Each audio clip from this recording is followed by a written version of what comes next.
One thing that's obvious about San Francisco is John Lynch and Kyle Shanahan absolutely know how to draft and find players that fit their scheme. When you look at CJ West, for instance, their 4th round draft pick, it's not hard to see a player like DJ Jones come alive when you watch his film. He's explosive off the ball and routinely finds his way into the backfield, and I expect him to start week 1. But that's not the only under-radar player I expect to make an immediate impact for San Francisco headed into his rookie campaign.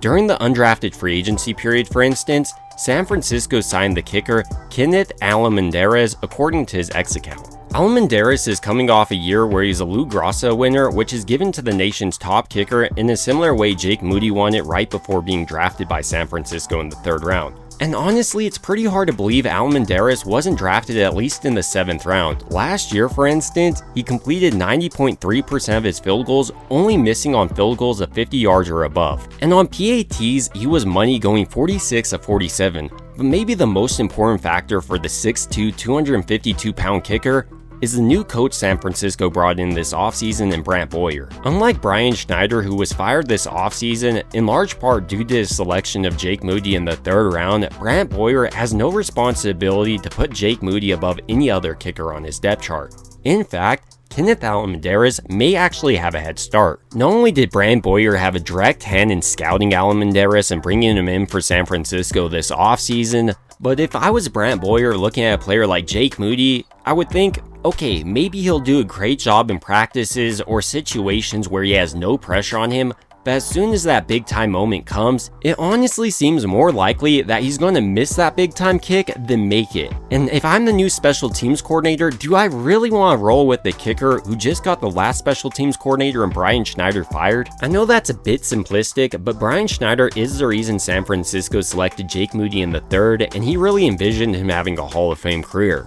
And right now, he's not on that track. So in this video, I do want to dive a little bit deeper into the kicker that I think is going to start for San Francisco this season, and Kenneth Almendares, go over his strengths, his weaknesses, as well as his career up to this point, because honestly, he has a pretty interesting history. Initially starting out with his strengths, while Alamanderez doesn't have the strongest leg or even as strong as Jake Moody, I would say he's actually a lot more accurate. During last season, for instance, as I was mentioning, he missed no kicks under 50 yards. He did go 2 for 5 with kicks above 50 yards, but at his pro day, he did make a 63-yard field goal, so it's not like he has a noodle for his leg at all. It may not be as strong as Jake Moody's, but neither was Robbie Gould's, especially during his tenure with San Francisco. I mean, he really struggled to make kicks above 50 yards, but he was money underneath 50 yards, and I would take that all day because of that consistency. Another thing you'll notice on Alamanderez's tape is just how clutch he is. A key example of this is his game-winning field goal with 52 seconds left against Wake Forest in 2024. And I know a lot of people are going to say, well, that's not going to transfer over to the NFL level.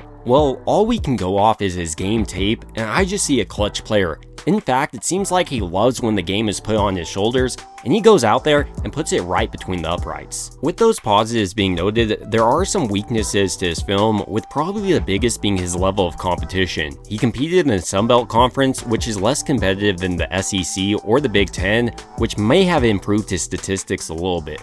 But for a kicker, it's pretty hard to say. I mean, it's not that different making a 50-yard kick at the SEC level versus the Sun Belt Conference level in my opinion. Probably his biggest weakness though in my opinion is just his limited leg strength. He's not going to be a kicker that consistently hits it from 60 yards every single time, but I don't really care about that. I just prefer a kicker who's consistent underneath 50 yards. And honestly, I believe Kyle Shanahan is arriving at the same conclusion. One thing he consistently brought up about Jake Moody, for instance, compared to Robbie Gould, is how automatic Robbie Gould was, meaning every time he sent him out there within his range, he knew he would make it. Meanwhile, with Moody, it's really going to be a gamble no matter where you send him out on the field. Sure, he's occasionally going to hit the deep yard field goal, and you're going to think, wow, Robbie Gould would never be able to do that. But then you're going to watch him miss a PAT, maybe a 20-yard field goal, a 30-yard field goal, and then think, Robbie Gould would never have done that. So to me, it makes perfect sense why Brant Boyer brought in Kenneth Almendares to compete with Jake Moody. He's everything Jake Moody isn't, a consistent clutch kicker underneath 50 yards. He doesn't have as strong as leg as Jake Moody,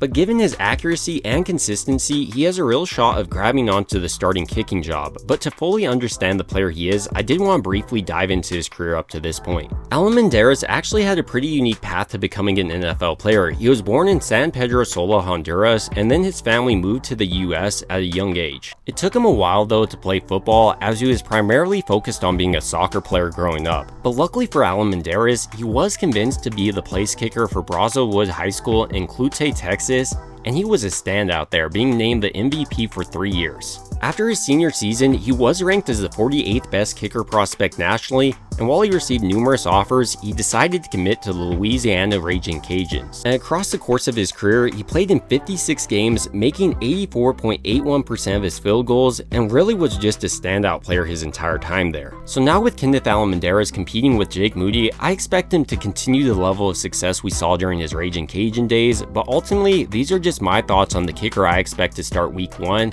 and I want to hear who you think is going to start week 1. Jake Moody, maybe another kicker, or Kenneth Almendares. And I will be covering all the remaining free agents San Francisco has signed that I haven't covered yet. I just lost my voice for a little bit, so that's why this video took a couple days to get out. But as always, I hope you guys have a great rest of your day, and thank you for all the support.